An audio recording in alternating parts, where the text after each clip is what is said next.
I'm a firm believer of publicity around science and how that actually gets the information out there and creates impact. In 2011, I was awarded the Kudos Award for Entrepreneurship for a product that we call Novatine, which is manufactured from a protein, in fact a byproduct from the meat industry. And we turned that into a plastic with the intent of replacing single-use petrochemical-based plastics. The problem that we solved was in meatworks. During animal slaughter, they use a lot of single-use plastics that end up in pet food, and our product is safe to go in with that waste, and if it ends up in pet food, it is safe to eat.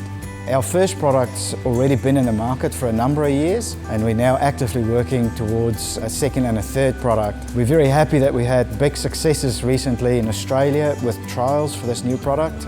Getting the Kudos Awards 10 years ago helped in just raising the profile and increase the awareness.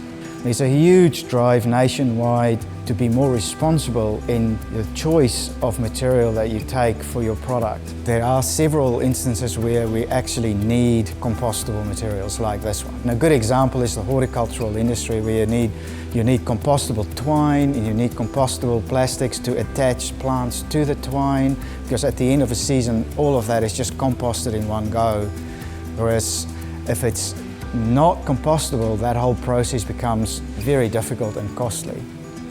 It is noteworthy for myself to think about all the employment opportunities that has come about of this venture as well. And there's probably upwards of 40 students that's worked on aspects of this project. We've had people from Germany, the Netherlands, France that's done their internships with us, and it's all been related to this project. So the knowledge of this has actually gone much broader than just the Waikato.